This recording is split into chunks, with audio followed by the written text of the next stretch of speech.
Busuafo me mamu akwa ba bi eba Steve D Media so high trending issues and as a trending videos nkwa and you show have funny and entertainment aspect. Anwasem bi asi papa anwasem bi asi na anwasem we asi dey anu yeden. Wo say Steve D Media so dey men kasa bebre. Na uko Gomoa Mampong a eye anoma asem asi wo si ane say anoma adane eye nipa ewo Gomoa Mampong sisi ya me no kasa ya anoma adane nipa ewo Gomoa Mampong me mpese me kasa bebre aha enti moma yenko na yenkohwe video na ekoso ewo Gomoa Mampong no video yi efi UTV na menya asa video yi aha enti credit ne nyina me de ma UTV for me sere ma moma yenkohwe video no a ekoso ewo Gomoa Mampong eno wo mi fi mantemu na ni nyina na say ye ho ne yo frɛ ye sɛ momra mehwa mamwasɛm bia esie wo Gomoa Mampong na edi ye ni kotwa wusu kokɔ ya ekodu ho no na kyerɛ nipa dɔmtwem na abɔ edi echia efie baako a nipa otu ye fɛ no paakwasi na kyerɛ nkyemu a amanfo mo wo ho ene na yiri ni nuane na busuafo de ma nyina sɛ paakwasi no wayare bosome mako mienu nie mamade na kɔ wini batroma ba ya le sabia sa ya le nya de ekọ na eno hu se edu anapa ya de ne emba ni ti ase de ehwe so hye e de egu ni tim we se na chesa ko ya se papa ya odumi enda na edu anyumra na chesa bo o tentem sa makromo fo no amafo bia ate se pakosi ya le na ba enti ndom me se bompa yakop ya to odifo ba bi anim odifo ba no echom se ahomache no mo be sori abo empire no ama ana so maye no ho adwuma enti enra anwumre ade be ten dey ahomache no donko no mo sori ya mo ebo empire no mo je so mo empire no mo se hu se kwankwa na bi mienu aba be sisi abranche pa kwati on ne dan o dem mo bompa no be si de so o be si eso enti empire no mu na kwankwa bi no etu ba ku tu koye na ka ba ko onwon se kan kwankwa bi no abofom pu afede bofom na kwankwa bi na dane nipa na nipa na kwankwa dane na omusa ne se na wodi ofrefa abai wei a ote eyiso a won se ya de nyanya agu ni ne komu no osi ofi niwu winiba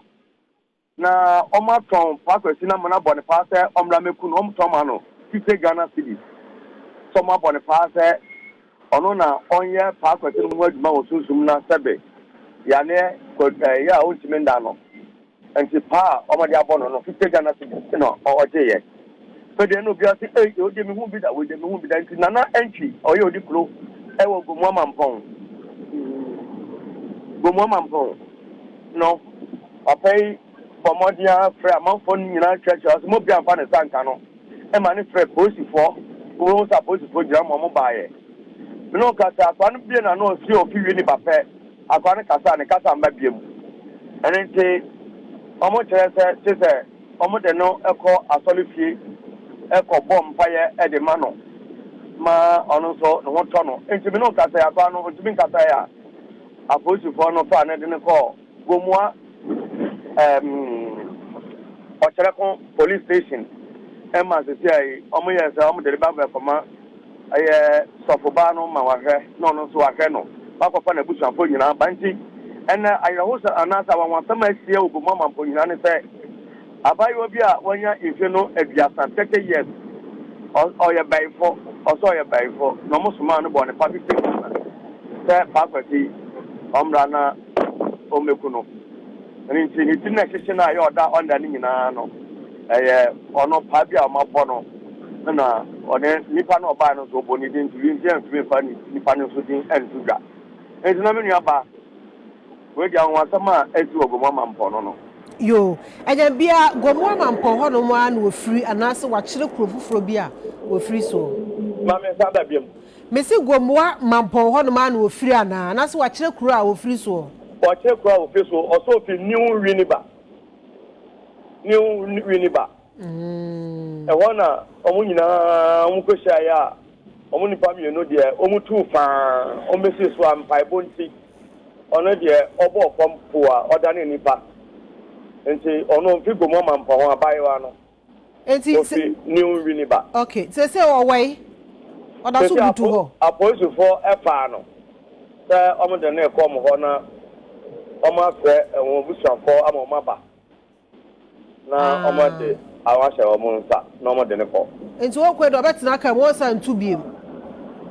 obetina ka mu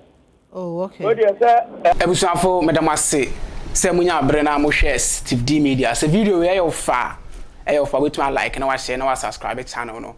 aha madam nyina ase na se anwanwasem a asi ewo Gomoa Mampong no na media abre mo no video no efi UTV wetu ma hwe videos nyina enso ewo UTV madam nyina ase